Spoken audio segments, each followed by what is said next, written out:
Praise the Lord everyone, कैसे हैं आप सभी।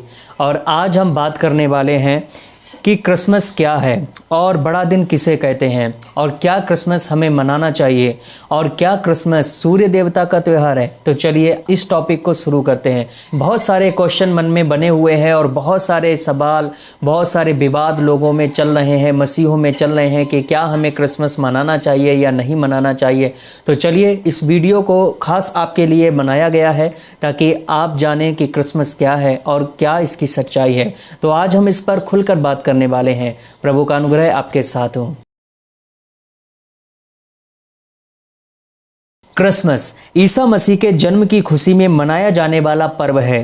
क्रिसमस 25 दिसंबर को मनाया जाता है और इस दिन संपूर्ण विश्व में अवकाश रहता है। प्रभु यीशु के जन्मदिन के मौके पर हर साल क्रिसमस 25 दिसंबर को भारत समेत पूरी दुनिया में क्रिसमस बड़ी धूमधाम से मनाया जाता है। 25 दिसंबर के पूर्वाह्न होते ही हैप्पी क्रिसमस या मैरी क्रिसमस बोलकर लोग एक दूसरे को बधाई देते हैं। क्रिसमस के दिन को ही बड़ा दिन कहते हैं, तो 25 दिसंबर को ही बड़े दिन के नाम से जाना जाता है। इसे बड़े दिन कहे जाने की कई वजह हैं। हिंदू मान्यता के अनुसार इस दिन से दिन बड़े और रातें छोटी होने लगती हैं। वहीं रोम में इस दिन लोग एक दूसरे को ढेर सारे उपहार देते हैं और खुशियां बांटते हैं।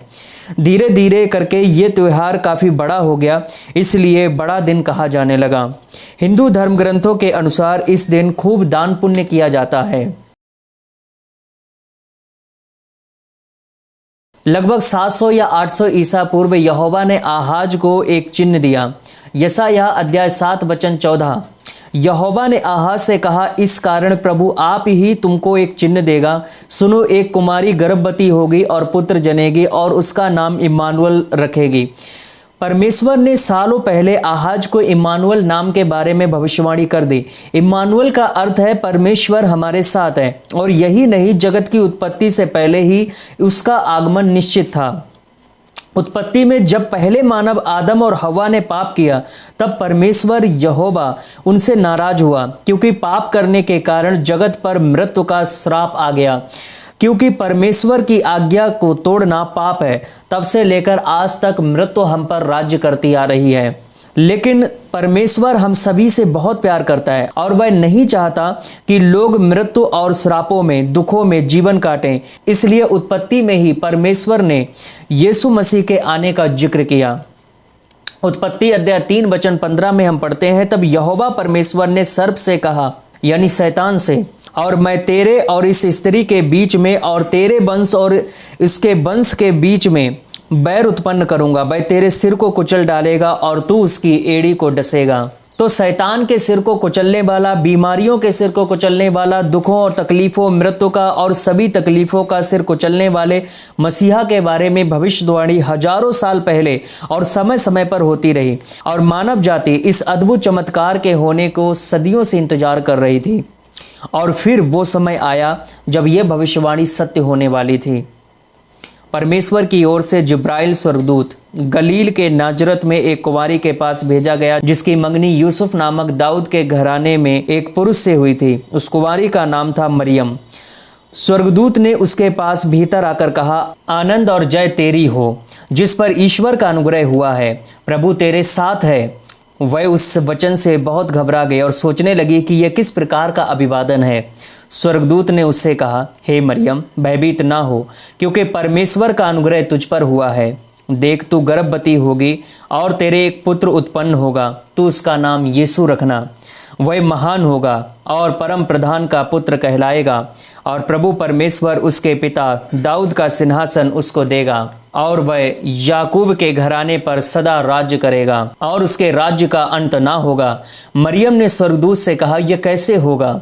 मैं तो पुरुष को जानती ही नहीं। स्वर्गदूत ने उसको उत्तर दिया, पवित्र आत्मा तुझ पर उतरेगा और परम प्रधान की सामर्थ्य तुझ पर छाया करेगी। इसलिए वह पवित्र जो उत्पन्न होने वाला है परमेश्वर का पुत्र कहलाएगा, क्योंकि जो वचन परमेश्वर की ओर से होता है वह प्रभाव रहित नहीं होता।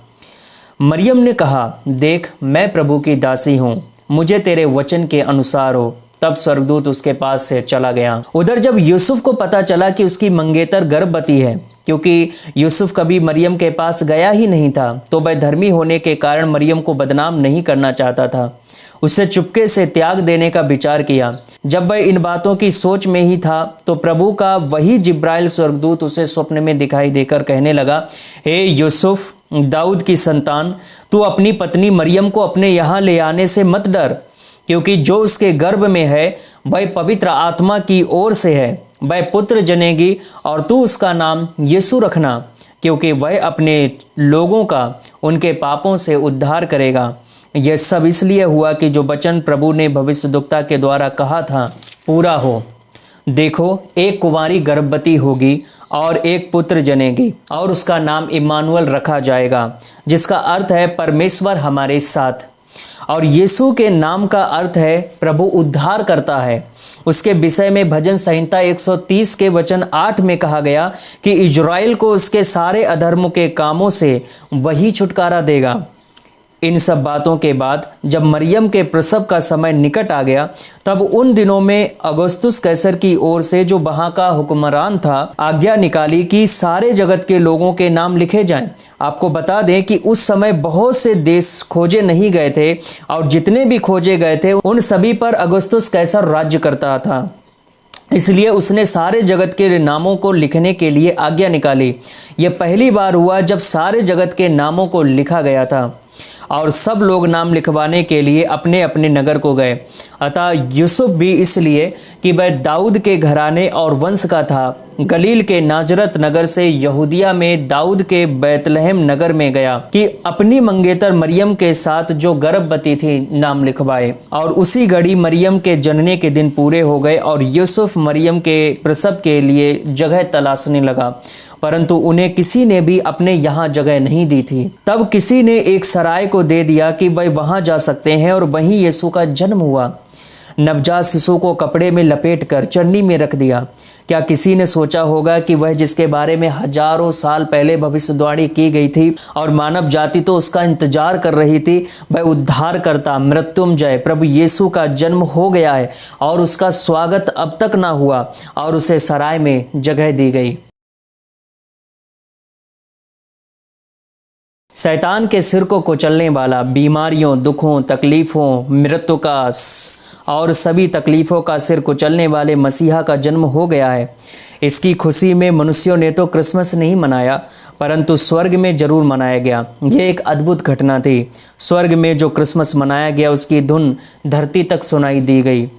रात का समय था। मैदान में गडरियों की टोली इकट्ठी होकर झुंड का पहरा दे रही थी, और प्रभु का एक दूत उसके पास आकर खड़ा हुआ, और प्रभु का तेज उनके चारों ओर चमका। और यह तो क्रिसमस की स्वर्गीय लाइट्स थी, जो स्वर्गीय सजावट थी, और वे बहुत डर गए। तब स्वर्गदूत ने उनसे कहा, मत डरो, क्योंकि देखो मैं तुम्हें बड़े आनंद का सुसमाचार सुनाता हूँ, जो सब लोगों के लिए होगा, कि आज दाऊद के नगर में तुम्हारे लिए एक उद्धारकर्ता जन्मा है, और यही मसीह प्रभु है। और इसका तुम्हारे लिए यह पता है कि तुम एक बालक को कपड़े में लिपटा हुआ चरनी में पड़ा पाओगे। इसके बाद तो सिंगिंग होने लगी। तब एकाएक उस स्वर्गदूत के साथ स्वर्गदूतों का दल परमेश्वर की स्तुति करते हुए यह कहते दिखाई दिया, आकाश में परमेश्वर की महिमा, और पृथ्वी पर उन मनुष्यों में जिनसे वह प्रसन्न है शांति हो। अब यूसुफ मरियम हैरान थे कि भीड़ बढ़ने लगी और उसके पुत्र को सब दंडवत कर रहे हैं। वह और हैरान तब हुए जब पूर्व देश से चलकर आए 3 पंडित लोग मुंह के बल गिरकर बालक को प्रणाम कर अपने अपने थैलों से सोना और लोबान और गंधरस की भेंट चढ़ाने लगे। और आपकी जानकारी के लिए बता दें कि ये भेंटें सिर्फ एक राजा को ही चढ़ाई जाती हैं। चरवाहों को तो क्रिसमस संदेश स्वर्गदूतों से मिला, परंतु इन 3 पंडितों को, इन 3 मंजूसियों को एक विशेष तारे ने संदेश दिया, जो उनके आगे आगे चलता रहा और वहां ठहर गया जहां बालक यीशु था, और वहां ठहरकर और भी तेजी से चमकने लगा। तो इस तरह से यह पहला क्रिसमस मनाया गया।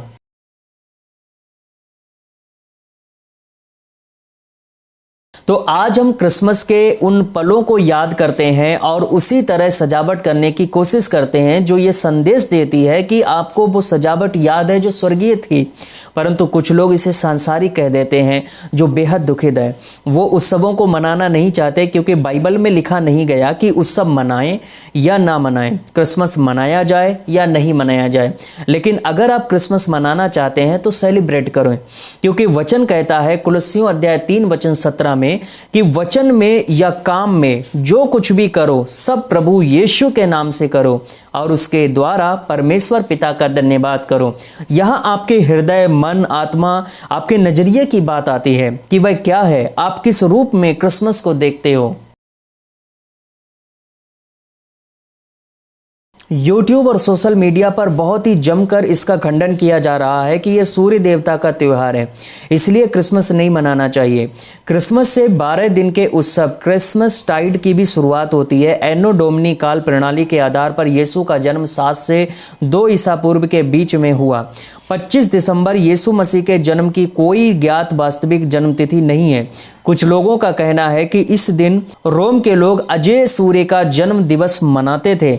सर्दियों के मौसम में जब सूरज की गर्मी कम हो जाती तो गैर ईसाई इस इरादे से पूजा पाठ करते और रीत रस्म मनाते थे कि सूरज अपनी लंबी यात्रा से लौट आए और दोबारा उन्हें गर्मी और रोशनी दे। उनका मानना था कि दिसंबर 25 को सूरज लौटना शुरू करता है। लेकिन मेरे प्रियो, जैसा आप सभी जानते हैं कि सूर्य कोई देवता नहीं है और ना ही उसकी कभी गर्मी कम होती है। यह तो परमेश्वर ने प्राकृतिक नियम ही ऐसा करने को ठहराया है।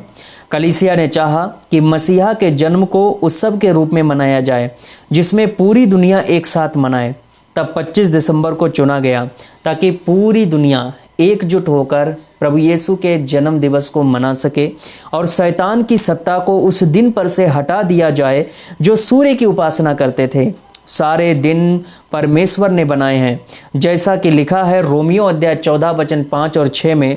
कोई तो एक दिन को दूसरे से बढ़कर मानता है और कोई सब दिनों को एक समान मानता है। हर एक अपने मन में निश्चय कर ले कि जो किसी दिन को मानता है वह प्रभु के लिए मानता है।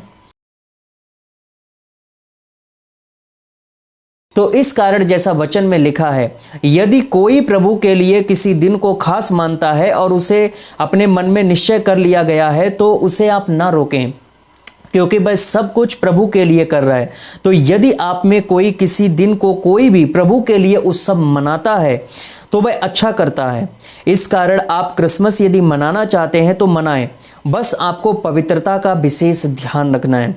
शैतान ने इस संसार को अपना बना रखा है और प्रभु के बनाए दिनों पर अपना शासन बताता है। आज भी लोगों को लगता रहता है कि यह दिन उस देवता को समर्पित है। इस तरह से देखा जाए तो साल का हर दिन दुनिया के किसी न किसी कोने में देवताओं के दिन के रूप में मनाया जाता है। भारत में सोमवार, मंगलवार, बुधवार, बृहस्पतिवार, शुक्रवार, शनिवार, रविवार ये किसी ग्रह या देवता कहे जाने वाले नाम से जुड़े हैं। पर रविवार को अंग्रेजी में संडे यानी सन अर्थात सूर्य का दिन कहा जाता है, जिसमें कलीसिया सूर्य के दिन पर चर्च लगाती है। तो ये गलत हो गया, ये तो उनके देवता के दिन कलीसिया चर्च लगा रही है। तो कथा कहानियों पर ध्यान देना बंद करें। ये सभी दिन, समय, मुहूर्त परमेश्वर के अधिकार में है, जैसा लिखा है प्रेरितों अध्याय 1 वचन 7 में। यीशु ने चेलों से कहा, उन समयों या कालों को जानना जिनको पिता ने अपने ही अधिकार में रखा है तुम्हारा काम नहीं है। तो क्रिसमस मनाएं या कोई भी पर्व मनाएं, इसमें आपकी भावना क्या है, मन का विश्वास क्या है, ये देखा जाता है।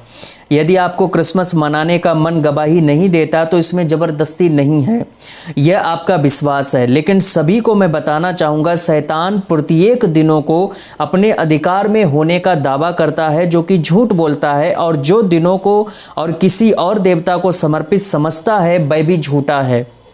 वह झूठ में अपने जीवन को काट रहा है। शैतान को अपना आनंद छीनने ना दें, क्योंकि आपको पता है कि सारे दिन परमेश्वर के अधिकार में है। लेकिन शैतान और उसके अनुयायी और उसके लोग कहते हैं और शैतान लोगों से बुलवाता है कि यह दिन उस देवता को समर्पित है, यह दिन उस उधर वाले देवता को समर्पित है। तो हर एक दिन वो किसी न किसी देवता को समर्पित बताता है।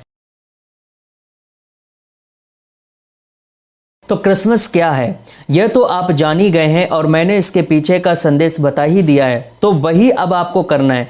यीशु हमारे लिए मारा गया, क्रूस पर चढ़ाया गया, तीसरे दिन मृतों में से जी उठा, स्वर्ग गया और शरीर सहित स्वर्ग में उठा लिया गया है। और यीशु अब फिर से वापस आएंगे इस धरती पर और उनके आगमन के लिए हम लोग सभी तैयारी कर चुके हैं। और जिन्होंने अभी तक यीशु मसीह के बारे में जाना नहीं है, सीखा नहीं है, कभी उनका नाम नहीं सुना है, तो उन तक हमें संदेश पहुंचाना है। हम क्रिसमस मना सकते हैं कि अपने किसी पास्टर के पास जाएं और उनसे ट्रैक्ट्स लेकर, जो सुसमाचार की छोटी छोटी पत्रियां होती हैं, उनको लेकर दूसरों में बांट सकते हैं।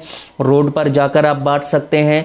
इस तरह से आप क्रिसमस मना सकते हैं, सुसमाचार का आदान प्रदान कर सकते हैं। क्योंकि गडरियों को स्वर्गदूतों ने सुसमाचार सुनाया, उसी तरह से आपको भी इस क्रिसमस को मनाने के लिए आपको सुसमाचार सुनाना होगा। आप मिठाइयां बांटकर एक दूसरे को प्रभु के संदेश को बता सकते हैं, प्रभु के बारे में सिखा सकते हैं। गरीबों के बीच में आप सुसमाचार पहुंचा सकते हैं और उनकी मदद करें।